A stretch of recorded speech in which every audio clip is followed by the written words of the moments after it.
Alright guys, so we have a lot to talk about. We do have another fusion coming, so I want to discuss a little bit this champion, also discuss the faction he's going to, and some of the issues I see they're coming to the game. What's up guys, it's your boy Russian with another Raid Shadow Legends video. So, let's take a look. So we have a brand new champion coming up to the game, and it's Titus Blackplume. So let's take a look at his kit a little bit, because I need to discuss a few things on that note. If you're looking for a sign to get a fresh start in raids and become a part of my squad, this is it. Click my link in the description and get a free Karato as well as 3 more epics as you level up. Here's how to do it. Log out of Plarium Play on PC and uninstall. Click the link in the description and register with a brand new email, launch raid and complete the tutorial. Go to your inbox and claim your first champion. This is your chance to get Karato for free as well as Anax, Uugo and Mausoleum Mage as you progress your account in raid. So click on my link right now and claim them. So on his A1, Raven Blade attacks one enemy, has 40% chance of placing a block active skills debuff for 2 turns. This effect cannot be resisted if this champion is under a shield buff. Whenever an ally counterattacks, teams up with allies to attack, or instantly activates a skill, also has a 40% chance of place a block active skills debuff for 2 turns on the target's enemy. If there are multiple champions on the team with this skill, only one will activate. Alright, so first of all, and it's something that needs to be tested, but right away, when you look in here, whenever an ally counterattacks, teams up with allies to attack.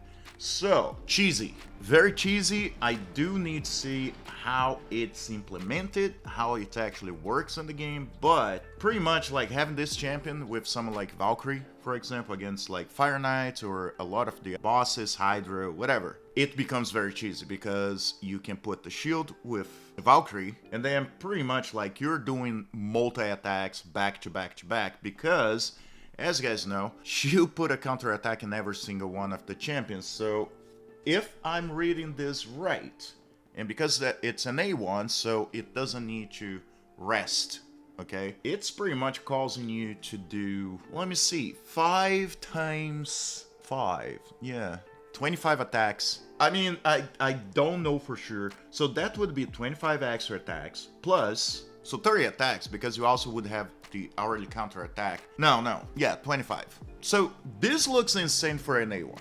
Okay, again, needs to be tested to see how that works. It could be that only triggers 1 time per turn, but as it's written, it sounds like every time an ally counterattacks, what means you're gonna have 5 counterattacks, or at least 4 if you don't count his, and pretty much you're gonna be attacking with the others.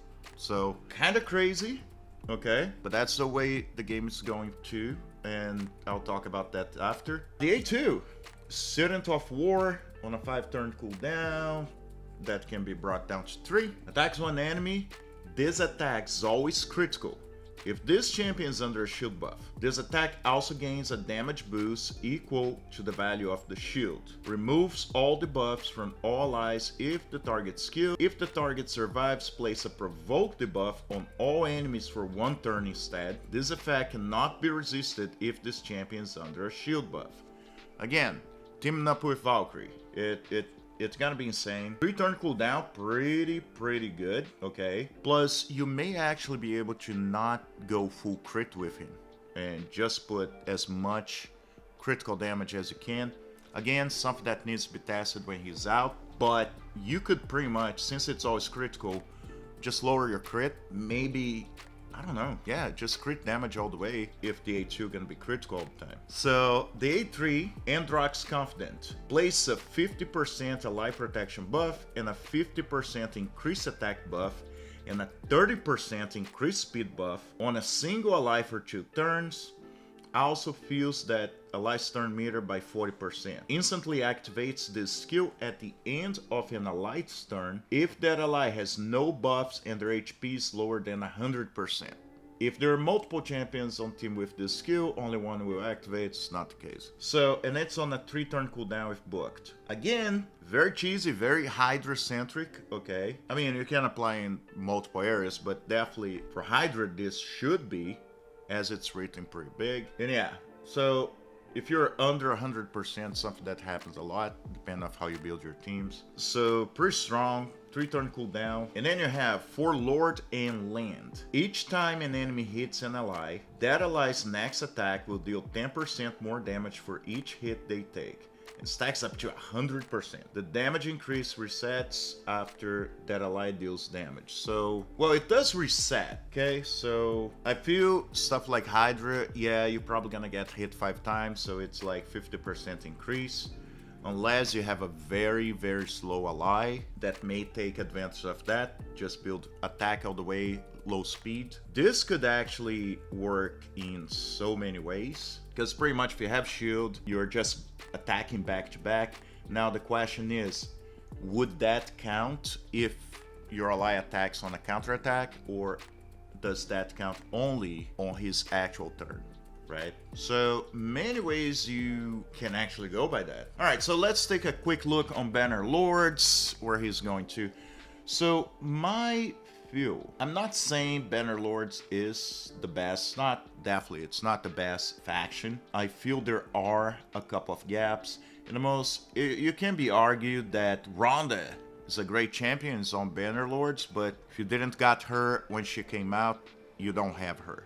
So, not the case. Same thing goes for Blade Master, really good champion, but if you're not there at the time, you're not pulling him. You do have Terras, you do have some really good champions, okay? Also, Endrock, never really, I don't have him. Well, he seems to be garbage for Mitsuko in the most. But, so basically, you do have some pretty decent champions. I'm going to argue about Banner Lords not deserving a certain amount of love. Okay, but I do feel that we have some factions that have been neglected. I do think Banner Lord's fine. They do need a couple of champions in there, just fill some gaps. But we also have some of the other factions like Sylvan Watchers. I'll be honest, they have really good champions. Okay, but I really haven't seen many new champions. I believe Niahi, pretty new. I think we actually have been getting a couple of champs in here.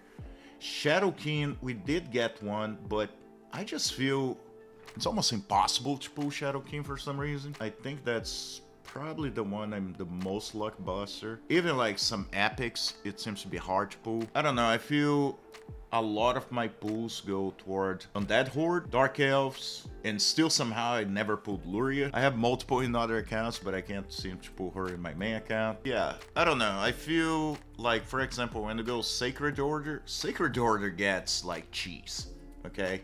They got pretty decent champions. Barbarians been getting a lot of love as well, but some of the other ones don't seem to be remembered.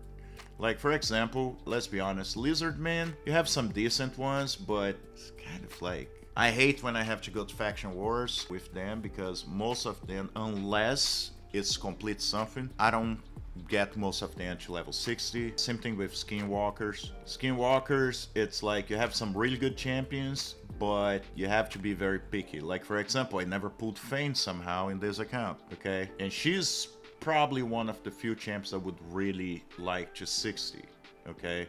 Scabbard's pretty good, yeah. Marius, I'm finally pushing. I'm doing the push. I am having issues getting Fire Knight 10. I'm kind of stuck on 8 because the being a force. But yeah, so I think some of those, they need a little bit more love, mostly because a lot of their champions do kind of the same. Some of them lack a good attack champion. And then you can argue they have, but it's usually a legendary, what makes a lot harder if you don't pull the specific champion. Some of them lack Reviver, and when you do have one, sometimes a rare, or it only revives one champion, and it takes like 7 turns or something like this.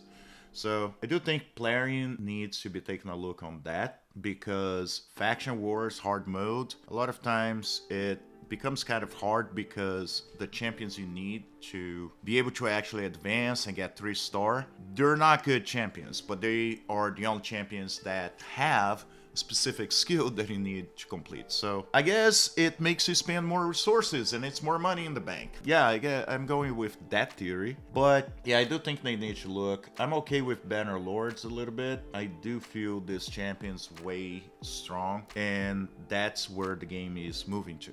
Okay, it's pretty much you are not allowed to actually skip a fusion, because if you do skip a fusion, you're not getting anywhere in the game. Okay, this is kind of like hard in the most if people want to be free to play or low spenders, because in the most now, I know Hades mentioned that on his last video too. We're going back to back on events, and there's literally no way for you to be able to complete everything. I am a low spender, and I'm having to really skip a lot of them, even for my sanity's sake. In the most, if I was going for off then, maybe I could achieve, but I would not be going for Marius. And honestly, I feel have Marius better than having a 5-star soul. So anyway, let me know in the comments what you guys think. That's just my take on that. I think they need to slow down a bit. I know it's very annoying not to have events sometimes for a while. In the past, we would pass like a week or two with no events, no anything, right? But that was fine because we were able to actually get our resources and get things moving and prepare for the next things coming. So not happening right now. I don't know. Not good, not happy, but still love the game. Okay. Anyway, guys, let me know in the comments. And as always, I'll see you in the game.